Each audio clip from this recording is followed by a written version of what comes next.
आज के इस वीडियो के अंदर हम लोग किंगडम प्रोटिस्टा के अंदर जनन का प्रकार क्या होता है, रिप्रोडक्शन क्या होता है, वो हम लोग पढ़ेंगे। और देखिए, रिप्रोडक्शन के प्रोटिस्टा के अंदर जो दो मेन फॉर्मेट्स हैं वो कौन से हैं? एसेक्सुअल रिप्रोडक्शन यानी कि अलैंगिक जनन, और दूसरा जो है वो कौन सा है? That is the sexual reproduction यानी कि लैंगिक जनन। ठीक है, वन बाय वन करके पढ़ते हैं हम लोग। एसेक्सुअल रिप्रोडक्शन ये जनन की सबसे सामान्य विधि है जो कि किंगडम प्रोटिस्टा के अंदर पाई जाती है। And it occurs in favourable condition. ये किस में पाई जाती है? फेवरेबल कंडीशन यानी कि अनुकूल परिस्थितियों के अंदर, सुटेबल कंडीशंस के अंदर पाई जाती है। और ये जो एसेक्सुअल रिप्रोडक्शन है इसके दो क्राइटेरिया है। एक तो बाइनरी फिशन यानी कि द्विविखंडन बहुत कॉमन होता है, और एक स्पोर फॉर्मेशन यानी कि बीजाणु निर्माण। बाइनरी फिशन तो आप सभी समझते हैं, बहुत कॉमन है। इसमें एक मात्र कोशिका, एक मदर सेल होती है, वो विभाजित होकर और कितनी कोशिका बनेगी? बाइनरी फिशन है ना, तो दो पुत्री कोशिकाएं बनाएगी, यानी कि दो पुत्री कोशिका बन जाएगी। बाद में जो प्रत्येक पुत्री कोशिका है वो बिहेव करेगी एक सामान्य कोशिका, अर्थात एक सामान्य सजीव के रूप में क्या करेगी? कार्य करेगी। इस प्रकार के फिशन को हम क्या बोल देते हैं? Binary fission. बहुत कॉमन है। One mother cell divides into two daughter cell and each daughter cell behave as a new organism. तो आपने देखा होगा मेरे वीडियोस के अंदर, डायनोफ्लैजिलेट्स के अंदर मैंने बताया था कि बाइनरी फिशन होता है, क्राइसोफाइट्स में भी बाइनरी फिशन होता है, और यूग्लिनोइड्स में भी बाइनरी फिशन होता है। ठीक है, जैसे यूग्लिनोइड्स के अंदर मैंने बताया था लॉन्गिट्यूडिनल बाइनरी फिशन होता है, याद हो आपको तो।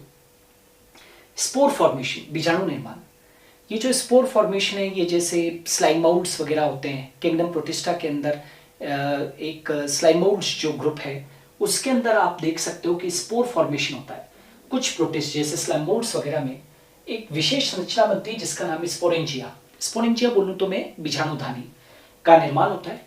और इस स्पोरेंजिया में क्या बनेंगे? बीजाणु। एक्चुअली स्पोरेंजिया में क्या बनेंगे? स्पोर्स, बीजाणु। आगे चलकर ये जो स्पोरेंजिया है वो क्या हो जाएगी? रप्चर हो जाएगी, फट जाएगी। और फट जाएगी तो उसके अंदर क्या भरे हुए थे? बीजाणु, स्पोर्स भरे हुए थे, वो मुक्त हो जाएंगे।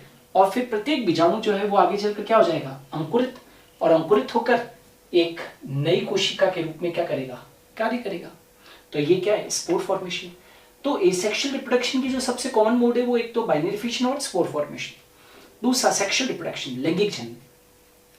ऐसा मानते हैं कि लैंगिक जनन सबसे पहले किस में देखा गया था?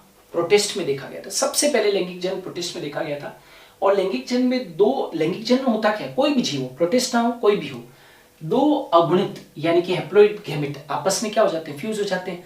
And we know very well, two haploid gametes fuse together, this is called as syngamy, युग्मक संयोजन। और इस संयोजन से नेचुरली की एक द्विगुणित रचना का निर्माण होगा, और उस द्विगुणित रचना को अपने क्या बोल देते हैं? युग्मनज।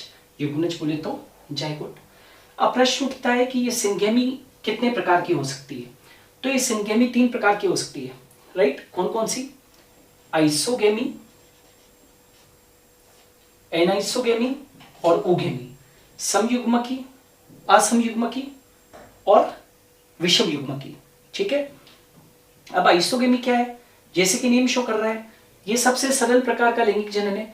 इसमें संयुक्त होने वाले, एक बात याद रखना, आइसोगेमेट्स के अंदर शर्त ये है, संयुक्त होने वाले युग्मक मॉर्फोलॉजिकली, मॉर्फोलॉजिकली मतलब आकार की रूप से, जैसे कि साइज में, जैसे कि शेप में, जैसे स्ट्रक्चर में बिल्कुल समान होते हैं, लेकिन फिजियोलॉजिकली, कार्य की रूप से वो समान या असमान हो सकते हैं। वापस बोल रहा हूँ, आइसोगेमेट्स वो होते हैं जो मॉर्फोलॉजिकली बिल्कुल 100% सेम होते हैं, लेकिन कार्य की रूप से, फिजियोलॉजिकल रूप से समान या असमान हो सकते हैं। और जब ये फिजियोलॉजिकली असमान होते हैं, जब ये फिजियोलॉजिकली कार्य की रूप से असमान होते हैं, जब ये कार्य की रूप से असमान होते हैं, तो इसको हम जानते हो क्या कहते हैं? इसको बोलते हैं फिजियोलॉजिकल एनाइसोगेमी। भले ही आइसोगेमी में होंगे, लेकिन कार्य की रूप से वो असमान है, तो उनको फिजियोलॉजिकल एनाइसोगेमी, क्योंकि मॉर्फोलॉजिकली तो सेम है लेकिन फिजियोलॉजिकल एनाइसोगेमी कहेंगे। एनाइसोगेमी, असमयुग्मकी, जैसे कि नेम शो कर रहा है, संयुक्त होने वाले युग्मक कैसे होंगे? आकार की रूप से बिल्कुल क्या होंगे? भिन्न होंगे। आकार की रूप से बिल्कुल भिन्न होंगे, लेकिन फिजियोलॉजिकली कार्य की रूप से यहां पर भी वो समान भी हो सकते हैं और असमान भी हो सकते हैं। और ओगेमी जो है वो वास्तव में एनाइसोगेमी का ही स्वरूप है, लेकिन उसी का एक विकसित स्वरूप है। यह एनाइसोगेमी का ही विकसित रूप है। इसमें नर युग्मक जो होता है वो हमेशा ध्यान रखो, नर युग्मक छोटा होता है और गतिशील होता है, और जो मादा युग्मक होता है, मादा युग्मक वो हमेशा बड़ा होगा, और बड़ा होने के साथ साथ कैसा होता है, अगतिशील होता है, नॉन मोटाइल होता है, ठीक है। और यहाँ पर मादा युग्मक को क्या कहते हैं जानते हो, एग कहते हैं। और याद रखना यहाँ पर जो मेल और फीमेल गैमेट्स बनते हैं वो कहाँ पर बनते हैं, सेक्स ऑर्गन्स के अंदर बनते हैं, जननांगों के अंदर बनते हैं, ठीक है। किसमें बनते हैं, जननांगों में।